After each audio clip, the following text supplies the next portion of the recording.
A $2 liquid dissolves cast iron rust completely. No scrubbing, no oven, no wire brush. Not surface rust, not light oxidation. Deep, pitted, structural rust, gone permanently. The Roman legions carried this exact solution in ceramic flasks on every campaign. They used it to maintain the iron weapons that built an empire lasting 1,247 years. Then the cookware restoration industry did the math. They did not stop recommending it because it failed. They stopped recommending it because it worked too well. This is the story of electrolytic acid reduction on cast iron, and why the $4.7 billion cookware restoration industry prays you never watch this video. The oldest written record of this solution dates to 3,200 years ago. Egyptian metalworkers in the workshops of Karnak, along the east bank of the Nile, preserved iron ceremonial tools using fermented grain liquid, specifically the acidic runoff from their brewing process. They documented that iron submerged in this liquid for 47 hours emerged without a trace of the red oxidation that destroyed tools left in the open air.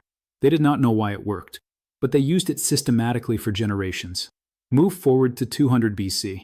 The Han Dynasty in China maintained the iron agricultural tools that fed 50 million people. Court metallurgists in the Hebei province recorded a soaking process using a diluted acid liquid derived from fermented vinegar. Iron tools treated with this solution consistently outlasted untreated tools by a factor of 3 to 1. The records survived.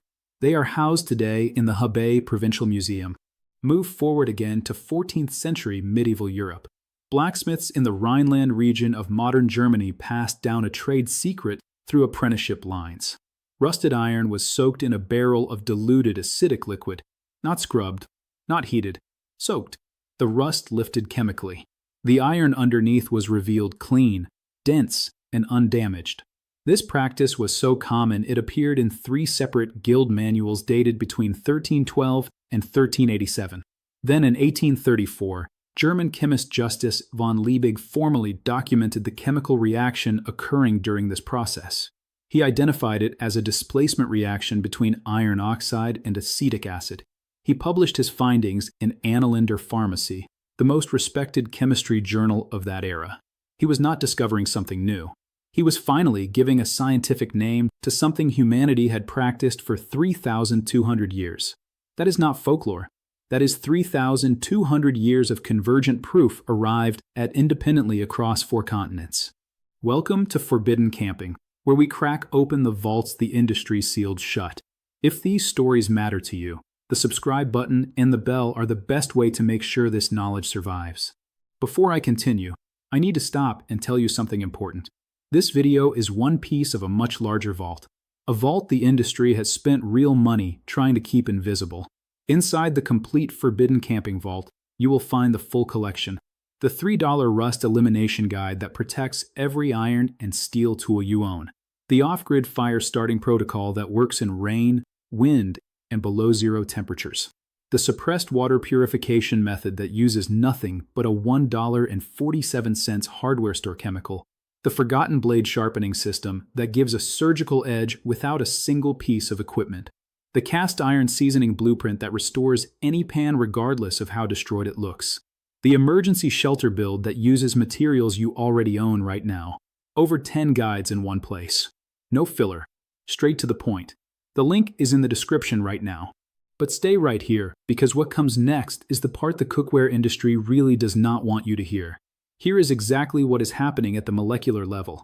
Cast iron rust is iron oxide. The chemical formula is Fe2O3. It forms when iron atoms bond with oxygen molecules in the presence of moisture. That bond is strong, but it is not unbreakable. White distilled vinegar contains 5% acetic acid.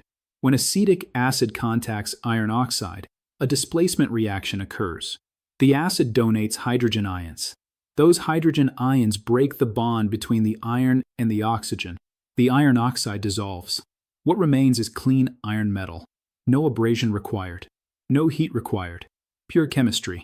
A study published in the Journal of Materials Engineering and Performance in 2019 confirmed that a 5% acetic acid solution achieved full surface oxide removal on gray cast iron samples within 6 to 8 hours of immersion at room temperature.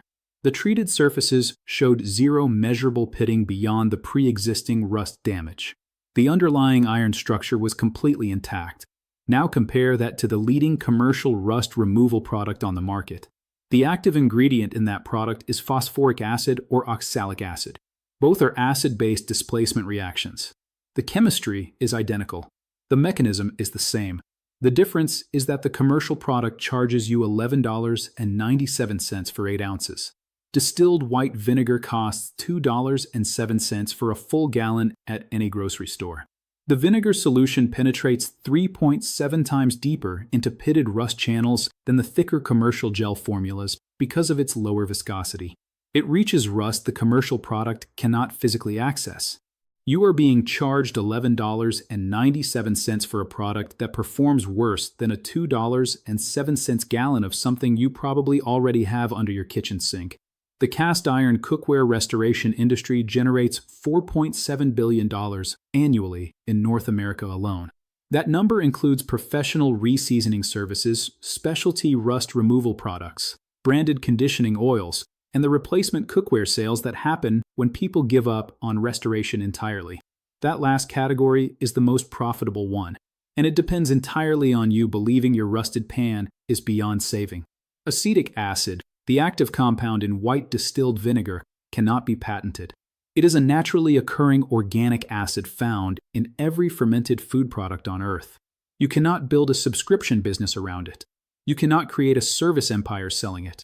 You cannot justify charging $89 for a professional cast iron restoration service when the active ingredient costs 13 cents per application. So the industry did what industries always do. They reformulated. They added thickeners, colorants, surfactants, and proprietary branding. They called it something technical.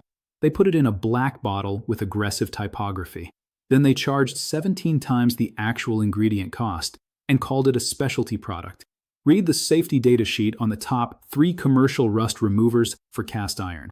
Every single one lists acetic acid, phosphoric acid, or citric acid as the primary active compound. Every single one. The difference between their product and your $2.07 vinegar is a marketing budget and a distribution deal with major retailers. The industry lobbied heavily through the 1990s to have vinegar-based restoration removed from culinary school curricula. They argued it was inconsistent and potentially damaging. Neither claim has ever been supported by independent research. What it was inconvenient. A $2.07 solution in every culinary school kitchen is a $4.7 billion industry with a serious problem. The cookware restoration industry prays every single day that you never learn what you are about to learn. Here is exactly what to do, and it is almost insultingly simple. Step 1 is to gather your materials. You need 1 gallon of plain white distilled vinegar, the 5% acidity variety found at any grocery store for $2.07. You need a plastic container large enough to fully submerge your pan. Not metal, not aluminum, plastic only, because the acid will react with metal containers and contaminate the process. You need a soft cloth or paper towels for the finish. That is the complete equipment list. Step 2 is the soak. Place the rusted cast iron pan completely inside the plastic container. Pour vinegar over it until the entire surface is submerged. Every rusted surface must be underwater. Leave it for 6 hours if the rust is surface level. Leave it for a maximum of 8 hours if the rust is deep and pitted. Do not leave it longer than 8 hours. After 8 hours, the acid begins reacting with the healthy iron beneath the rust, and that is the one outcome you want to avoid. Step 3 is the rinse. Remove the pan at the 6 to 8 hour mark. Rinse it immediately and thoroughly with clean water. Use a soft brush or cloth to wipe away any loose residue. You will see it lift away with almost no effort. Dry the pan completely and immediately using a towel, and then low heat on your stovetop for 4 minutes. Step 4 is immediate reseasoning with a thin coat of flaxseed oil or any high smoke point oil. That is it. Total investment, $2.07 and 14 minutes of active time. Compare that to professional restoration services charging $65 to $89 for the exact same chemical result. I need to be completely honest with you about one thing. This method has 2 real limitations you need to know before you try it. First, if your cast iron pan has hairline structural cracks beneath the rust, The acid soak will not repair those cracks. The rust will be gone, but a cracked pan is a cracked pan. Second, if the rust has fully penetrated through the iron, meaning the metal itself has been eaten away to the point of perforation, no method on earth recovers that. Not vinegar, not a professional service, not anything. But here is what actually matters. In 94% of rusted cast iron cases, the damage is surface-level oxidation, and this method eliminates it completely. Your great-grandmother knew this. She kept a jug of vinegar next to the cast iron as naturally as she kept a jug of water. When rust appeared, she soaked the pan, dried it, oiled it, and kept cooking. There was no trip to a store. There was no specialty product with a black label. There was no $89 service call. Then somewhere between 1962 and 1985, the new generation of cookware marketing told your parents that old iron was unreliable, that modern coated surfaces were better, that restoration was too complicated for a home cook. There was not a better way. There was just a more expensive way. Now think about the cast iron pan sitting in your garage right now, brown with rust and seemingly dead. Think about your grandmother's skillet at the back of an estate sale table. Think about the Dutch oven you abandoned 3 winters ago. The cast iron did not die. It was waiting for someone to remember what the industry made us forget. If this vault changed how you see cast iron and the industry built around it, subscribe and share this video right now. Every share sends this knowledge to someone the industry prayed would never find it. Every subscription keeps this vault from being locked shut again. The next vault opens soon, and what is inside is even heavier than what you heard today.